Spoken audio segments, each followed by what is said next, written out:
LPU ప్లేస్మెంట్ల రికార్డులు సృష్టిస్తోంది. Final year student 2.5 కోట్ల ప్యాకేజ్ పొందుతున్నారు. 1700 మందికి పైగా LPU స్టూడెంట్స్ 10 లక్షల నుంచి 2.5 కోట్ల ప్యాకేజెస్ పొందారు. విద్యా విప్లవం ప్రారంభమైంది లవ్లీ ప్రొఫెషనల్ యూనివర్సిటీలో. పల్నాడు జిల్లాలో అధికార పార్టీ ఎమ్మెల్యేలు చెలరేగిపోతున్నారు. గ్రానైట్ మాఫియాకు అండగా నిలబడుతూ ప్రభుత్వ ఆదాయానికి గండి కొడుతున్నారు. అక్రమంగా సంపాదించిన ఆదాయాన్ని ముక్కలు ముక్కలుగా పంచుకుని జేబులో వేసుకుంటున్నారు. టీడీపీ ఎమ్మెల్యేల అండతో గ్రానైట్ మాఫియా అధికారులపైనే దాడి చేసే పరిస్థితికి వచ్చారు. పల్నాడు జిల్లాలో జరుగుతున్న గ్రానైట్ మాఫియా దందాపై ఒక ప్రత్యేక కథనం.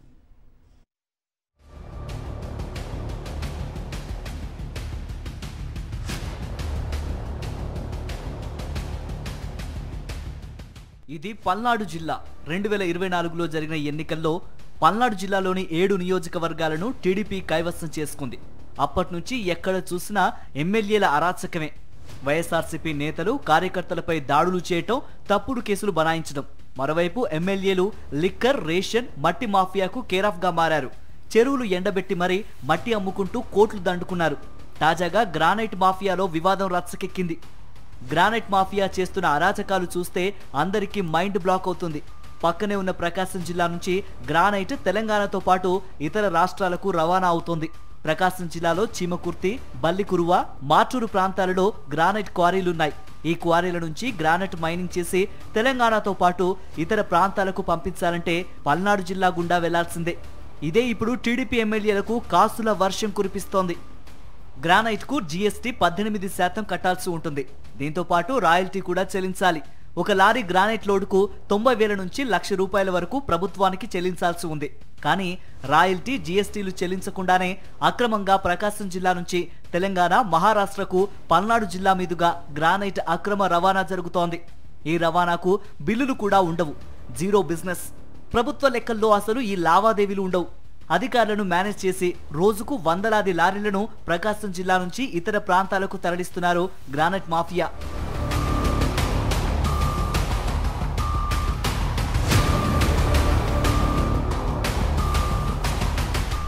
ఇలా యథేచ్ఛగా గ్రానైట్ మాఫియా చెలరేగిపోతున్నా ఒక్క అధికారి కూడా కన్నెత్తి చూడడు.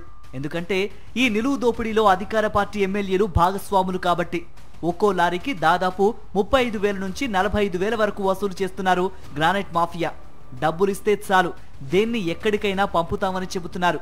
వచ్చిన డబ్బుల్లో నర్సరావుపేట, చిలకలూరిపేట, సత్తెనపల్లి, మాచెర్ల ఎమ్మెల్యేలకు వాటా వెళ్తోంది. ఈ ఎమ్మెల్యేలందరికీ లీడర్ గురజాల ఎమ్మెల్యే ఎరపతిరెడ్డి శ్రీనివాసరావు.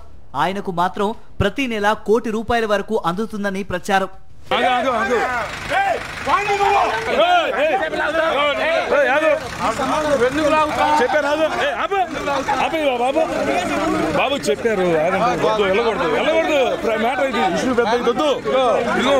మొన్నటి వరకు ఈ వ్యవహారంలో ఎవరికి ఎలాంటి వివాదాలు లేవు.